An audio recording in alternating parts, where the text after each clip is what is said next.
Hey, it's Clay Trader, and this will be a video chart on ticker symbol SFOR. We will take a look at the 30-minute time frame. Real quick, what do I mean by 30-minute in case maybe you're new to charts? Instead of each one of these candlesticks here representing 1 day's worth of price action, which is what you would normally see, each one represents 30 minutes. So while this here may look like several days worth of time, it's actually just today's price action broken down into 30-minute time slices. I like to with this time frame. I think that's a good job of telling the quote-unquote story of the price, and then makes mapping out levels of support and resistance a bit easier to see. Done this analysis on a pretty routine basis, including yesterday, so that's where these green line annotations are coming from.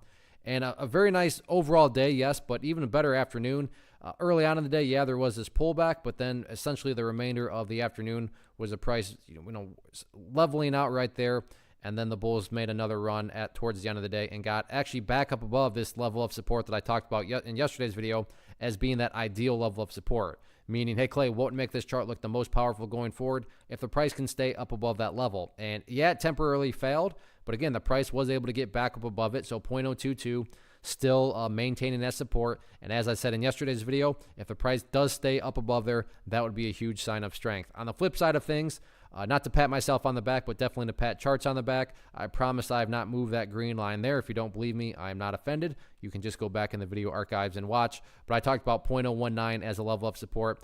And surprise, surprise, the price pulled back, and then look right where it found some support, right around that area right there. I don't want to come across like I have some sort of secret strategy or secret system. No, this is stuff that anybody can learn how to do. You just have to put in the time and effort to do so. So 0.019 is that other level of support, which again, good to see that essentially provided a bounce point there. So short-term wise, 0.019, 0.022 levels of support. From the big picture of things, as I've been talking about and will continue to talk about, it's really all about that purple line right there, big picture being the key word there. That is the 50-period simple moving average. So as that purple line moves its way higher and higher, then as long as the price stays above that purple line, then as far as the overall trend is concerned, it's fully in the bull's favor.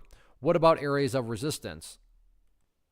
As it stands right now, key level of resistance to keep an eye on going forward, right up there at 0.025. So 0.025, public enemy number one. All in all, though, as long as the price continues to build these higher bases, that's what you want to see. I mean, this is a thing of beauty. You had this low, you had this consolidation point on the pullback, and then on this pullback right here, assuming this level here right there holds, I mean, that's what you want. You want those higher lows. You want those stair steps to be built. So we'll see how the week continues to unfold. Still 3 days left.